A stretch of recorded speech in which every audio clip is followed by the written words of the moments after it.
All right, Jesse on fire. Welcome back. So I told you I was going to dig into this case last night, right? After Maureen Comey was fired, and I was like, I'm going to dig in, and then I'm going to come back and I'm going to tell you what I think. And since then, as you saw by the headline that I had on the screen, we got word that Donald Trump now supports a special prosecutor for the Epstein case. So that changes things in a pretty big way, right? Because when we go through the sequence of events, every single thing that's happened in the last couple of weeks, and kind of try to unravel like what is going on. And I'm going to walk you through step by step exactly how this all went, because I think that I finally have my head wrapped around it. And it was Maureen Comey getting fired that really kind of, put it into focus. And then now we're talking about a special prosecutor, and that even further puts this into focus. Okay. So I'm going to go through that. I'm going to run you through what I think is going on. And it means that that the president is either an absolute genius, okay, and played this like a game of human chess that he had played every single move before it even started, or he's like completely lost his marbles and has no, doesn't really understand like what's going on at all and doesn't understand his base. It's like one of those two things, either an absolute super genius, I'm going to lay that out for you, or we're just right back where we were a couple days and we're like, what's he doing, right? We're going to talk a little bit more about Maureen Comey's firing, and then we're also going to talk about some stuff happening in LA after the fires that is extraordinarily shady.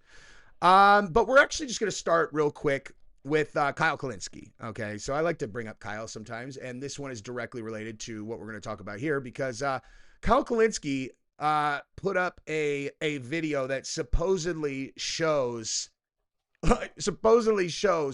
this conspiracy behind the fake Trump assassination attempt. Okay, so I realized, like, anybody who actually ever said the words like, oh, the Butler thing was staged, obviously you were like, oh, okay, this person's an absolute stone, imbecile, retard. There isn't a word strong enough to describe a person who actually believes that the Butler assassination attempt was fake, right? Like, you have to be such an idiot, like such an absolute idiot, not understand anything about how these things work at all to actually even entertain that, right? Okay. Do you really believe that there wouldn't have been somebody who would have blown him up for that? You think they would have done all of these like congressional hearings with the Secret Service and all of that stuff if it wasn't real? Like, that's all to support Trump's big fake assassination. It's the stupidest thing I've ever heard in my entire life, ever. Okay. But Kyle Kolinsky has now put up this, this video that we're going to start with that demonstrates how clearly it was fake. Okay. So we're going to jump into that right now, but go ahead and subscribe to the channel if you have not done that yet. I appreciate you guys. And, let's go ahead and handshake it if you're going to like the video as well. You guys are the best, dude. Whenever I do videos about this kind of topic, you guys are the most engaged audience I have. I cover a lot of different stuff, but this stuff, you guys always like the videos. You always subscribe. You're the best. All right, so let's jump right into this thing and let's watch this. This is something that Kyle Kolinsky actually posted on X that he thinks shows that the famous photo was staged. President's been shot. Hang on. Okay, let's go back. So this says, moments after shots were fired, a member of Trump's team rushes to the side of the stage to gather photographers. Okay, let's see if that's true. President's been shot. Oh, no. No. Either that or they're covering. We don't know. Either that or they're covering him. We love you. We love you, President Trump. We love you. We love okay. He ushers photographers from the left side of the stage. So, like, there's two photographers. There's two photographers, and he's right there. And then keep watching. And then they continue to go. We love you. Right? He's trying to usher them.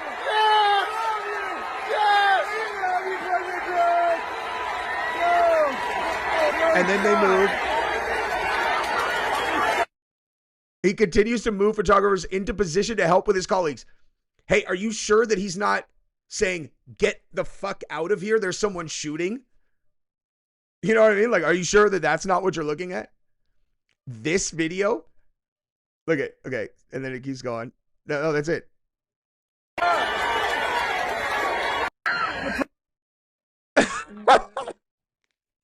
Hey, that shows that that the whole thing was fake. That as opposed to this person who they are acting as though is some kind of usher, as opposed to a Secret Service agent who might be like, guys, get out of this area. Get the fuck out of this area. Get out of this area. Okay. Photographers have special access. They get to stand in special places. Okay. It's called a press pass, right? Okay. Now that guy, who do they think this person is? Okay. Trump's team, a member of Trump's team, Trump's Secret Service team, right? Secret Service team. So he goes and he gets the people who are in the press pass area and he's moving them. He's like, you guys got to go. You got to go. You got to go. But don't worry, dude, because Kyle Kolinsky thinks that means that the shooting was fake, right? As opposed to like, and then the guy who got his head blown off. What do you think? That was all part of the fix.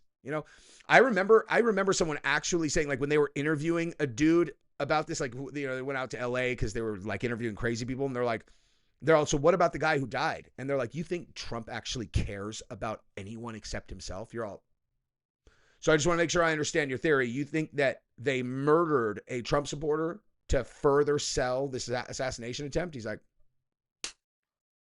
there it is. And you're like, all right. I think you should go check into a sanitarium for a while and just ask what they think. Just get an opinion on whether you should stay there for a while. You know what I mean? Now, let's move over here and talk about this right here. Okay, so Trump now supports a special prosecutor in the Epstein case. Okay, so I'm going to go through a sequence of events and try to follow along and try to poke a hole in my logic. Okay, try to poke a hole in my logic, because it was like we were kind of like there have been a lot of kind of weird stopping points throughout this Epstein thing, right?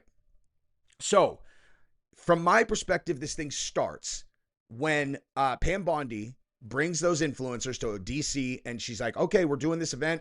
Here are some binders, guys. And it says Epstein release phase 1. And you open them up and it's the flight logs and stuff. And everyone's like, I don't feel like I feel like a lot of people don't understand that internet sleuths investigating these things have done more work than the actual authorities in many cases, right? Like, they find things that these guys don't even know about. So they get given this stuff by whoever, who knows who gave that stuff to Pam Bondi, right? And this is very important. Who gave the stuff to Pam Bondi, right? Where did they get the information? Who would they go to, right? Because like I said in my live stream yesterday, it's like, you understand that these investigations take years, okay? Years, many years in many cases, okay? Like they don't no one just goes to that, oh, here's a case and we're starting from scratch, and they just look into it for 2 months and all of a sudden they're like, all right, we know exactly what happened. Like, that's not how this works at all, okay? In the case of Pam Bondi and Kash Patel and Dan Bongino looking to get Epstein files, I never asked myself, who are they going to get those? Like, where are they going to get these files, right? Give us all the Epstein files. Who would have those? Okay. So the answer to that was Maureen Comey, of course, because Maureen Comey was the prosecutor who had prosecuted the Epstein case and the Ghislaine Maxwell case. So she's the one who would have all of the evidence against both of them, right? Because if you understand like the process by which that you try these cases, you have law enforcement, whether it's state level guys, whether it's cops, like a special unit, or if it's the FBI or whatever, and they build cases and then they bring them to prosecutors. Okay, you bring them to state prosecutor, like a state district attorney if you're at the your police, and if you're the feds, the FBI, you bring them to a federal prosecutor like Maureen Comey. They decide when you have enough evidence for them to bring it to court and then try the case. They are the person who reviews all of the evidence and then decides whether to move forward or not. That's how this works. Okay. So Maureen Comey is the person that you would go to for these files. Okay. So what they said was that when they first asked for all of the files, they got this incredibly light thing that there was like nothing there really.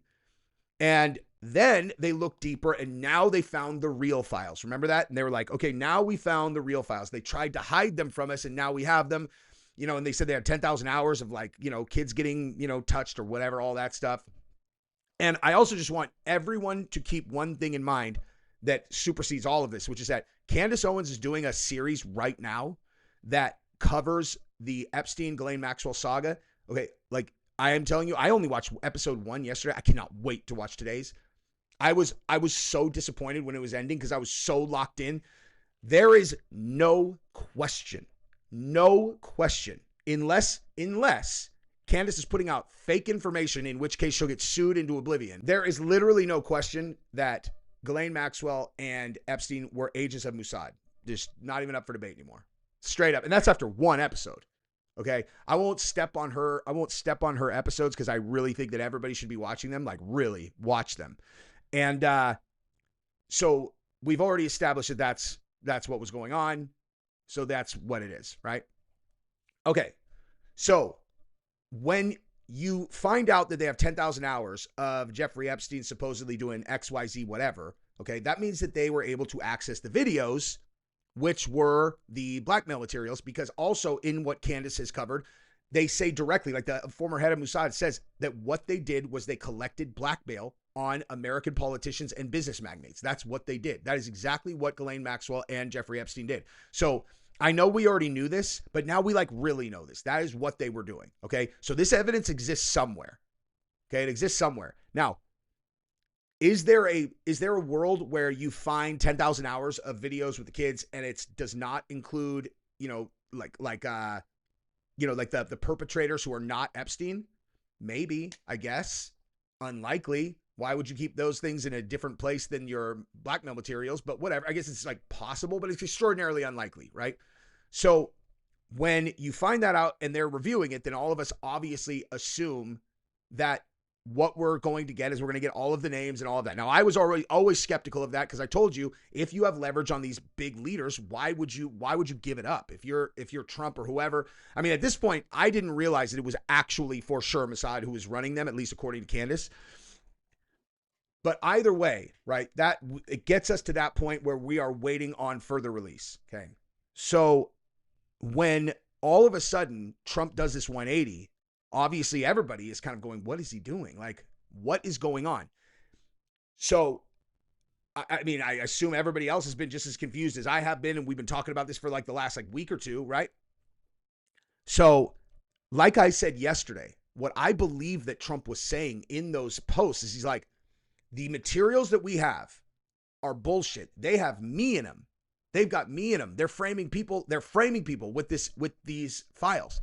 Now, I thought that would have been a kind of like crazy thing for him to say right up until they fired Maureen Comey last night, where I'm like, wait a minute.